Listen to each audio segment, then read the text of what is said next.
Hello everyone, welcome to my channel. आज हमारा जो टॉपिक ऑफ डिस्कशन है वो है कंपनी सेक्रेटरीज के रिलेटेड।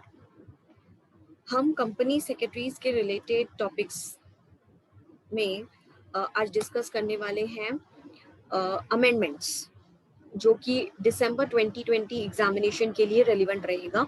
कंपनी लॉ सब्जेक्ट में ये इनको फायदेमंद रहेगा। हम डिस्कस करने वाले हैं की हाइलाइट्स ऑफ कंपनीज बिल 2020, जो कि लोकसभा में इंट्रोड्यूस किया गया था 17 मार्च को। ये कुछ की हाइलाइट्स हैं जिसके बारे में हम डिस्कस करेंगे। इसके अलावा भी बहुत सारी चेंजेस अमेंडमेंट्स लाए गए हैं, बट हम हमारे एग्जामिनेशन के रिलेटेड जो रहेगा उसके बारे में डिस्कस कर रहे हैं। बट आप चाहो तो कंपनीज एक्ट 2020 के बिल को चेक करोगे तो और भी पॉइंट्स आपको मिलेंगे। सबसे पहले है प्रोड्यूसर कंपनीज। तो प्रोड्यूसर कंपनी के लिए ये है कि कंपनीज एक्ट 2013 में और कंपनीज एक्ट 1956 में कुछ प्रोविजंस थे related to producer company, like producer company का मेंबरशिप कितना होना चाहिए, कंडक्ट ऑफ मीटिंग्स, कितनी मीटिंग्स होनी चाहिए, कैसे बुक्स ऑफ अकाउंट्स को मेंटेन करना है, और प्रोड्यूसर कंपनी में प्रोडक्शन का कौन सा प्रोसेस इन्वॉल्व रहता है, मार्केटिंग क्या है, किस तरीके का मार्केटिंग इन्वॉल्व रहेगा, और एग्रीकल्चर प्रोड्यूस अगर हम लोग प्रोड्यूस करते हैं या कॉटेज इंडस्ट्रीज में जो भी हम लोग मैन्युफैक्चर करते हैं, प्रोड्यूस करते हैं और उसे हम सेल करते हैं, तो किस तरीके से वो इंक्लूड किए हैं या किसको इंक्लूड करना है, किसको नहीं करना है, प्रोड्यूसर कंपनीज के डेफिनेशन में क्या आता है क्या नहीं आता है। सो ये सारे प्रोविजंस ऑलरेडी आपके companies act 2013 and as well as in 1956 mention है। अब इस बिल में क्या आया है, इस बिल में इन प्रोविजंस को यहाँ से निकाल के एक नया चैप्टर लाया गया है जिसमें सिमिलर प्रोविजंस आपको दिखेंगे। कंपनीज एक्ट में से हटाकर एक नया ही चैप्टर उन्होंने लेकर आया है जिसका नाम रहेगा प्रोड्यूसर कंपनी, और उसमें आपको सारे प्रोविजंस मिलेंगे जो कि सिमिलर है, जो आपने कंपनीज एक्ट में ऑलरेडी पढ़े हुए हैं। सो सेकेंड पॉइंट है हमारा चेंजेस टू ऑफेंसेस। हमारे इस कंपनीज बिल 2020 में कुछ चेंजेस लाए गए हैं ऑफेंसेस को रिलेटेड लेकर।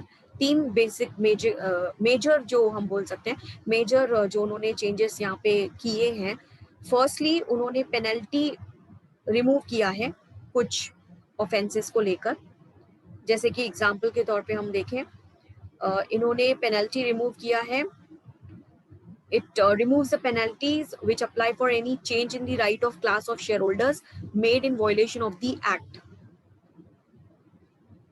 Note that where a specific penalty is not mentioned, the act prescribes a penalty of up to 10,000, which may extend to 1,000 per day for a continuing default.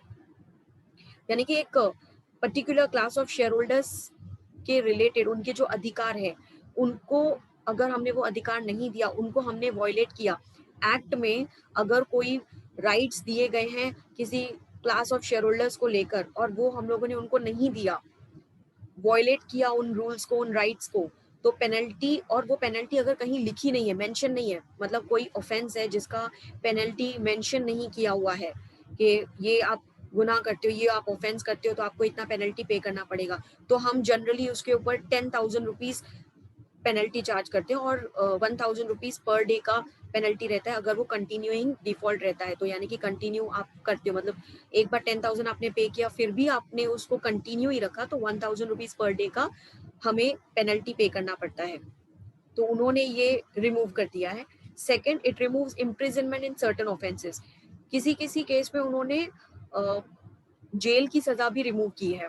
Example के तौर पे, it removes the imprisonment of 3 years applicable to a company for buying back its shares without complying with the act. यानी कि अगर accompany by back कर रही है अपने शेयर्स को और उन्होंने कुछ कंडीशंस फुलफिल नहीं की हैं, तो 3 years का इम्प्रिजनमेंट एप्लीकेबल था, उसे रिमूव कर दिया गया है। Third, it reduces the amount of fine payable in certain offences. उन्होंने कुछ हद तक फाइन को, पेनल्टी को कम भी किया है। एग्जाम्पल के तौर पे, it reduces the maximum fine for failure to file annual return with the registrar of companies from 5 lakh rupees to 2 lakh rupees. अगर आप एनुअल रिटर्न फाइल नहीं करते हो आरओसी के पास, तो पेनल्टी पहले था 5 लाख रुपीज, उसको रिड्यूस करके 2 लाख रुपीज लाया गया है। ये कुछ ऑफेंसेस को लेकर उन्होंने चेंजेस किए हैं. So there are basically 3 changes. कहीं उन्होंने पेनल्टी को रिमूव कर दिया है, कहीं उन्होंने इम्प्रिजनमेंट को रिमूव कर दिया है, और कहीं पे उन्होंने पेनल्टी को या फाइन को कम कर दिया है. ये 3 चेंजेस उन्होंने ऑफेंसेस को लेकर किया है. Under the Act, one-person companies, that is, companies with only one member, or small companies, that is, with lower paid-up share capital and turnover threshold, are only liable to pay up to 50% of the penalty for certain offences, such as failing to file annual return. यानी कि इस bill में एक और provision किया गया है, जो 1% कंपनीज होती है, जैसे हम शॉर्टकट में ओपीसी कहते हैं, या जो स्मॉल कंपनीज होती हैं जिनका पेड अप शेयर कैपिटल और टर्नओवर लिमिट से थोड़ा सा कम होता है, जो थ्रेशोल्ड लिमिट फिक्स की गई है, तो उससे अगर कम होता है तो उनकी पेनल्टी जो चार्ज होती थी पहले, उसको हाफ कर दिया गया है. 50% पेनल्टी चार्ज किया गया है. मान लो जहाँ पे 10,000 पेनल्टी था, तो अभी 50% के हिसाब से 5,000 रुपीज की पेनल्टी पे करना पड़ेगा उनको. The bill extends this provision to all producer companies and startup companies. It extends this provision to apply to violation of any provision of the Act and limits the maximum penalty to 2 lakh rupees for the company and 1 lakh rupee for defaulting officer. यानी कि इस bill में एक और चीज बोली गई है. ये जो ऑफेंसेस को लेकर बात की गई है, वो प्रोड्यूसर कंपनीज को और स्टार्टअप कंपनीज को ध्यान में रखते हुए की गई है. उनको ही ये प्रोविजंस एप्लीकेबल हैं. और ये प्रोविजंस जो भी लाए गए हैं वो वॉयलेशन के रिलेटेड है. अगर कोई पर्सन या कोई कंपनी वॉयलेट करता है, यानी कि नहीं मानता है, रूल बनाया गया उसको फॉलो नहीं करता है, तो उनकी जो मैक्सिमम पेनल्टी रखी गई है वो है 2 लाख रुपीस. और जो ऑफिसर रिस्पॉन्सिबल रहता है इन सब चीजों के लिए, उनके लिए है 1 लाख रुपीस. ये लिमिट लाया गया है. नेक्स्ट है third point, direct listing in foreign jurisdiction. The bill empowers the central government to allow certain classes of public companies to list classes of securities in foreign jurisdiction. यानी कि इस bill में ये भी प्रोविजन लाया गया है कि सेंट्रल गवर्नमेंट को पावर दिया गया है कि कुछ क्लासेस ऑफ पब्लिक कंपनीज को वो लिस्ट करवा सकती हैं, उनके सिक्योरिटीज को लिस्ट करवा सकती हैं फॉरेन ज्यूरिस्डिक्शन में भी. The power is been given allotted to central government. Exclusion from listed companies. The bill empowers central government in consultation with SEBI to exclude companies issuing specified class of securities from the definition of listed company. यानी कि जो listed company का definition है, उसमें से कुछ companies को हम लोग निकाल सकते हैं, और ये पावर सेंट्रल गवर्नमेंट को दिया गया है इन कंसल्टेशन विद सेबी. यानी कि सेंट्रल गवर्नमेंट कंसल्ट करेगा सेबी को, आपस में मिलके वो डिसाइड करेंगे और किसी भी कंपनी को वो रिमूव कर सकते हैं from the definition of listed company. Next है remuneration to non executive director. The act makes special provision for payment of remuneration to executive director of a company if the company has inadequate or no profit in a year. यहाँ पे मान लीजिए किसी company को profit नहीं हो रहा है या सफिशिएंट प्रॉफिट नहीं है. इनएडिक्वेट मतलब नॉट सफिशिएंट. इतना प्रॉफिट नहीं हो रहा है कि वो नॉन एग्जीक्यूटिव डायरेक्टर को रेम्यूनरेशन दे पाए जो कि उनका फिक्स्ड बोला गया था, वो नहीं दे पा रहे हैं. तो इस बिल में उनके लिए भी स्पेशल प्रोविजन किए गए हैं. एग्जाम्पल के तौर पे, if a company has an effective capital of rupees 5 crore rupees, the annual remuneration to its executive director cannot exceed 60 lakh rupees. The bill extends this provision to non-executive director, including independent director. यानी कि अगर किसी company का effective capital 5 crore rupees तक है, तो हम annual remuneration जो पे करते हैं, पूरे साल भर का जो रेम्यूनरेशन हम पे करते हैं एग्जीक्यूटिव डायरेक्टर्स को, वो 60 लाख रुपीस से एक्सटीड नहीं करना चाहिए. ये रूल है. तो ये जो रूल एग्जीक्यूटिव डायरेक्टर्स के लिए था, अब उसमें हम लोगों ने नॉन एग्जीक्यूटिव डायरेक्टर को भी इंक्लूड कर दिया है, प्लस इंडिपेंडेंट डायरेक्टर्स को भी इंक्लूड कर दिया है. नेक्स्ट है beneficial share holding. Under the act, if a person holds beneficial interest of at least 10% shares in the company, or exercises significant influence or control over the company, he is required to make a declaration of his interest to the company. The company is required to note the declaration in separate register. The bill empowers the central government to exempt any class of persons from complying with these requirements if considered necessary in public interest. यानी कि beneficial share holding में ये बोला गया है कि act में, हमारे एक्ट में, कंपनीज एक्ट में ये बोला गया है कि जो भी बेनिफिशियल इंटरेस्ट में है कोई भी पर्सन, बेनिफिशियल इंटरेस्ट मतलब या बेनिफिशियल होल्डिंग मतलब जिसका भी, जो भी पर्सन का शेयर्स किसी भी कंपनी में 10% शेयर्स होल्डिंग है या फिर कोई सिग्निफिकेंट इन्फ्लुएंस है उसका कंपनी के ऊपर या कंट्रोल है कंपनी के ऊपर, तो उसे एक सेपरेट डिक्लेरेशन देना होता है और ये डिक्लेरेशन उन कंपनी को एक सेपरेट रजिस्टर मेंटेन करना पड़ता है, उसमें ये डिक्लेरेशन मेंटेन करना होता है, रखना पड़ता है। अब इस बिल में, कंपनीज बिल जो आया है 2020 का, उसमें सेंट्रल गवर्नमेंट को पावर दिया गया है कि वो किसी भी पर्सन को इस रूल से एग्जेम्प्ट कर सकता है अगर ये पब्लिक इंटरेस्ट में है तो। नेक्स्ट है exemption from filing resolution. The act requires companies to file certain resolution with registrar of companies.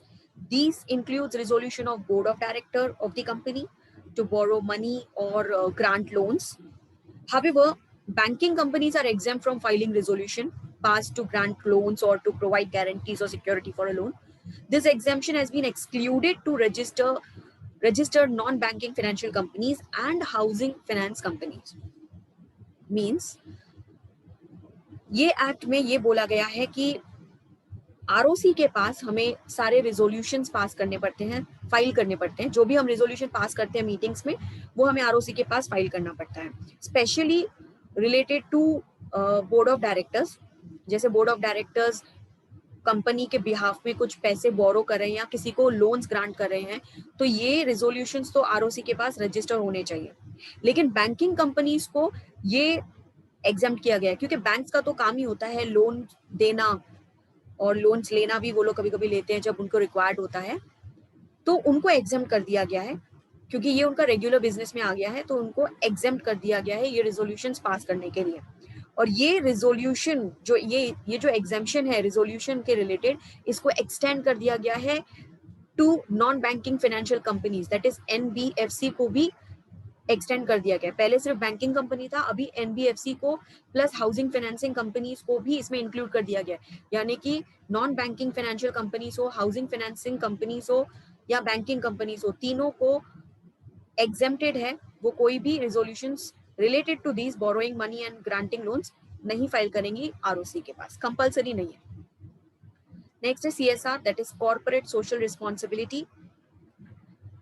Under the act, companies with net worth, turnover or profit above a specified amount are required to constitute CSR committees and spend 2% of their average net profit in the last 3 financial years towards its CSR policy. However, the bill exempts companies with CSR liability of up to rupees 50 lakh a year from setting up CSR committees. Further, companies which spend any amount in excess of their CSR obligation in a financial year can set off the excess amount towards their CSR obligation to in the subsequent financial years. यानी कि CSR के related हमारे companies act में कुछ conditions लिखे हुए हैं, तो वो अगर उस लिमिट से एक्सीड करते हैं तो उनको कुछ अमाउंट स्पेंड करना पड़ता है। CSR के रिलेटेड कितना स्पेंड करना पड़ता है? 2% अपने नेट प्रॉफिट का, एवरेज नेट प्रॉफिट का, जो लास्ट 3 फाइनेंशियल ईयर्स में उन्होंने उनका नेट प्रॉफिट दिखाया होगा उसका 2% निकालेंगे और वो उनको स्पेंड करना पड़ता है टुवर्ड्स सीएसआर एक्टिविटी, और उसके लिए उनको एक सीएसआर कमिटी बनानी पड़ती है। अब कंपनीज बिल 2020 में सीएसआर लाइबिलिटी को एग्जेम्प्ट कर दिया गया है up to 50 lakh a year from setting up CSR committee. यानी कि जिन कंपनीज की CSR liability 50 lakh rupees a year है वो लोग सीएसआर कमिटी नहीं बनाएंगे, और जिन्होंने एक्सीड अमाउंट खर्चा कर लिया है सीएसआर ड्यूटी निभाने के लिए, ऑब्लिगेशन निभाने के लिए 1 साल में, तो वो सेट ऑफ कर सकते हैं next year also. Subsequent financial years में उसको सेट ऑफ किया जाएगा। मान लीजिए कि एक ईयर में उनको 1 लाख रुपीज स्पेंड करना था, एग्जाम्पल 1 लाख रुपीज स्पेंड करना था, उन्होंने 2 लाख रुपीज स्पेंड कर लिए, तो ये 1 लाख रुपीज नेक्स्ट ईयर में सेट ऑफ कर सकते हैं। नेक्स्ट है periodic financial results for unlisted companies. The bill empowers the central government to require classes of unlisted companies to prepare and file periodical financial results and to complete the audit or review of such results. यानी कि हमारे इस companies bill 2020 में central government को कुछ power दिए गए हैं, वो अनलिस्टेड कंपनीज को ऑर्डर कर सकते हैं कि आपको फाइनेंशियल रिजल्ट्स सबमिट करने हैं या ऑडिट कंप्लीट करना है सिलेक्टेड अनलिस्टेड कंपनीज को। Benches of NCLAT, that is National Company Law Appellate Tribunal. The bill seeks to establish benches of NCLAT. These shall ordinarily sit in New Delhi or such other places as may be notified. यानी कि NCLAT की benches को establish करना है जो कि new Delhi में बैठेंगे और या अदर प्लेसेस पे भी बैठ सकते हैं, नोटिफिकेशन आ जाएगा उसके related. This was overall summarized amendments which are relevant for December 2020 examination. I hope सबको समझ में आ गया होगा. If there is any doubt, you can just ask me in the comment box. Thank you very much, and please do like and subscribe to the channel. If you are new to the channel, do subscribe it and stay tuned for more updates. Thank you very much.